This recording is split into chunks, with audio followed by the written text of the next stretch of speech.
Bonjour, bonjour, Laurence ici, chercheuse et éditrice académique. Voilà, ici on est donc toujours dans cette série de vidéos sur le contrat de publication pour les chercheurs et on va aborder une section qui est plutôt propre à l'éditeur parce qu'elle est un petit peu plus technique mais elle est importante aussi, c'est sur la publication en elle-même.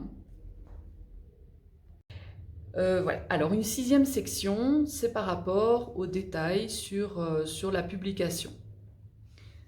Sur l'impression. Est-ce que ça se fait bien en électronique? Est-ce que ça se fait en impression à la demande? C'est-à-dire que on n'imprime pas un certain nombre d'ouvrages dès que le livre est publié. On imprime l'ouvrage uniquement quand il est demandé. C'est ce que fait Amazon. Donc quand vous achetez un livre sur Amazon, ils ne l'ont pas en stock. Ils l'impriment avec une qualité variable et ils vous l'envoient. Les éditeurs travaillent avec des POD, non, pardon, des impressions à la demande qui sont avec des partenaires qui sont fiables et qui donnent un résultat où vous ne voyez pas la différence. La technique maintenant, aujourd'hui, est tellement bonne qu'on ne voit pas la différence avec un livre imprimé traditionnellement. Donc c'est la même qualité.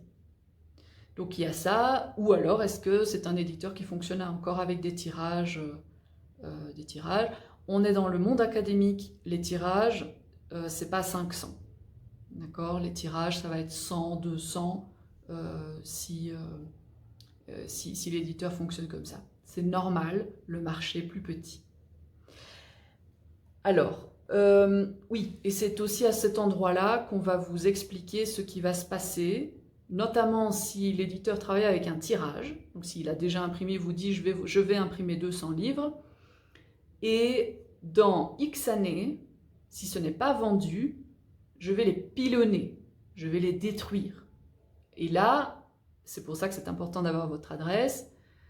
Il va vous demander avant, est-ce que vous voulez les racheter à un prix symbolique, avec un très fort pourcentage en solde, quoi, ou est-ce que vous êtes d'accord pour qu'on les détruise? Aujourd'hui, la technologie est plutôt à l'impression à la demande, donc il n'y a plus tellement cette question-là. Mais il y a encore des éditeurs qui fonctionnent avec le pilonnage. J'espère que ça vous a plu et je vous souhaite une bonne journée. À bientôt!